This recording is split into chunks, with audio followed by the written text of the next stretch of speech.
Sage Council.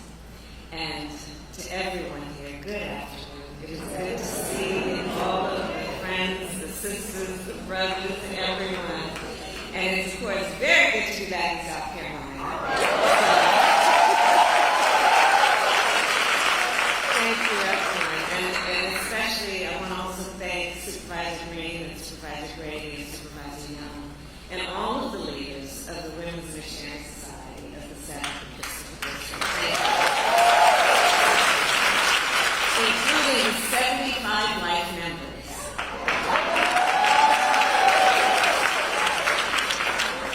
So thank you, everyone, for the warm welcome today and for the work that you each do every day for our nation. So my pastor, Reverend Dr. Amos C. Brown, often says that as people of faith, we are called to do justice, to love mercy, and to walk humbly with God. Every day, the leaders of this Women's Missionary Society live the truth of those words. And standing with you then, I feel very much at home.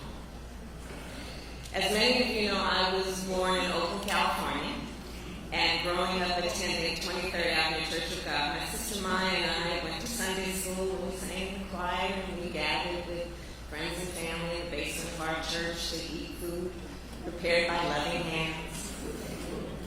And as we all discussed at your quadrennial convention last August in Florida, for me and for so many of us, church is a place where we renew and share our faith. And as it says in Luke chapter 1, verse 79, faith has the power to shine a light on those living in darkness and to guide our feet in the path of peace. In moments such as this, when we as a nation witness so much hate, conflict, and attempts to divide, it is our faith that often guides us forward. Faith in what we cannot see, yet know to be true. Faith in the promise of our nation, freedom, liberty, and equality, not for some, but for all.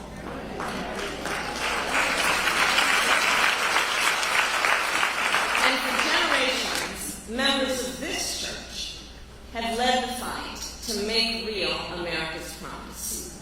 Great Americans like Sarah Allen, Denmark Vesey, Rosa Parks, and of course, Congressman Jim Carter.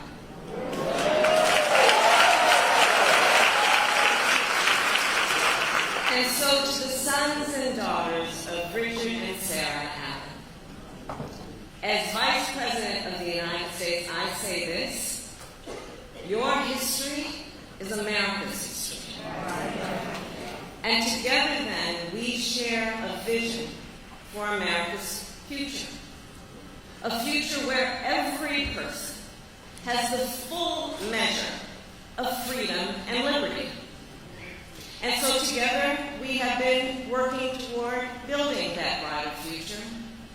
In 2020, at the height of a historic pandemic, in the midst of so much loss and uncertainty, you showed up to vote. And you organized your friends and family members and neighbors to do the same. And it is because of you that Joe Biden is President of the United States, and I am the first Black woman to be Vice President of the United States. And so I am here, of course, to say thank you for your work and your leadership and your vision for what is possible for our nation. In 2020, you said, for example, we need to do something about the issue of high-speed internet, especially for our rural communities, many of which I have visited here in South Carolina. From the upstate to the Midlands, from the PD to Low Country, you talked with me about what it means to not have access to the internet, and that students have to go to the public library just to submit their homework on Wi-Fi. And because you organized, and because you voted in 2020, we are now connecting every family in South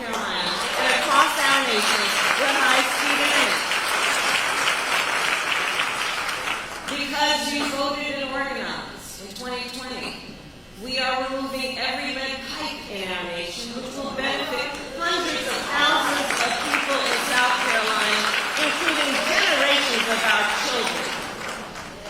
And many of the leaders here talked with me during those years about how our babies are drinking toxic water from those lead pipes. And while we may not be a medical doctor, it doesn't take a medical doctor to understand the impact of that on the health of our children and their learning ability. And again, because you organized and because you refused to have your voices ignored or silenced, we were able to do something. Because you organized and voted, we were able to invest more than $7 billion in our HBCUs. I say as a proud HBCU graduate,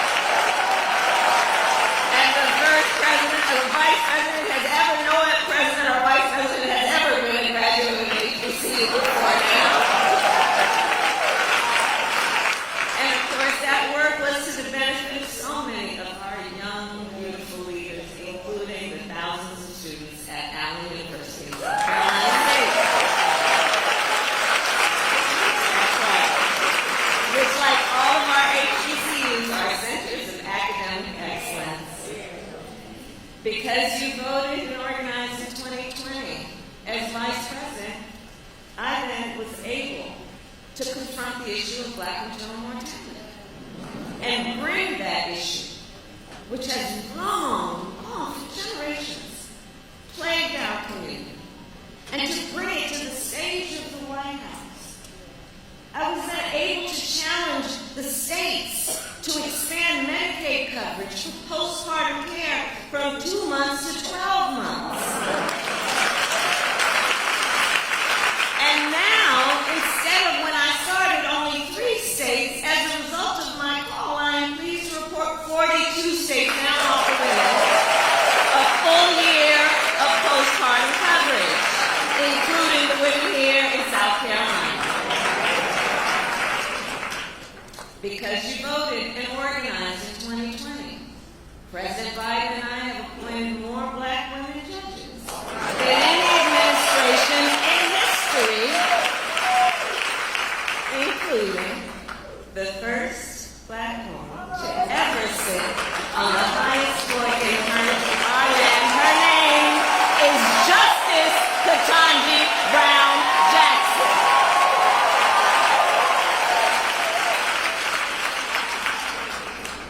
And I go through that list as a short list, a variation of a longer list, to say elections matter, leadership matters, and it makes a difference in the lives of people who, for the most part, many of us may never meet,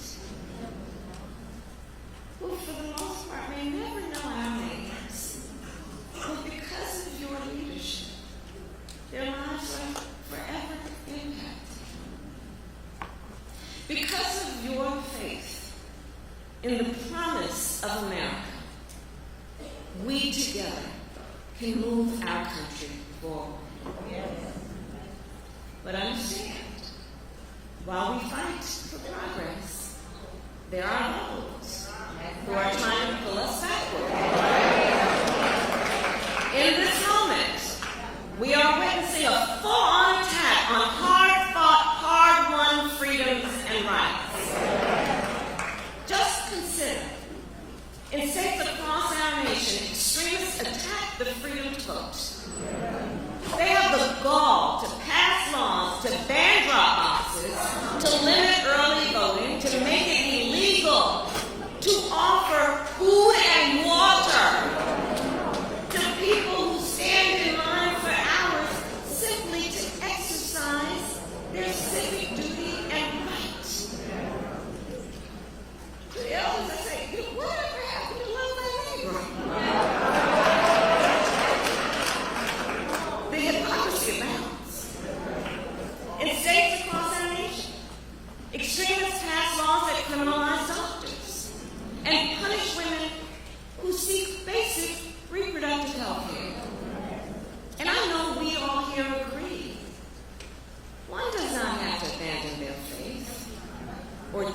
held beliefs to agree that the government should not be telling her what to do with her body.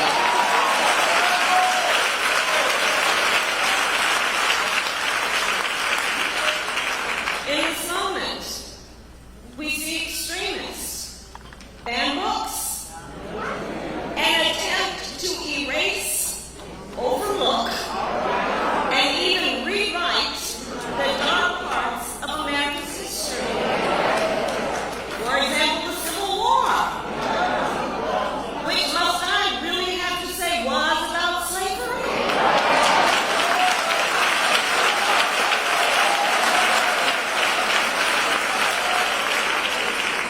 And all of this, by the way, while they stand by and refuse to pass reasonable gun safety laws to keep our children and places of worship safe. And let us not ever stop fighting to address the epidemic of gun violence in honor of the memory of Reverend Pinckney and all those who have lost.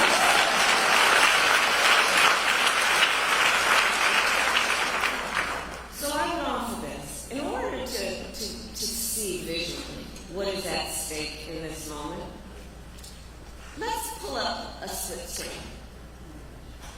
On the one side, they want to ban books. On the other side, we want to ban assault weapons.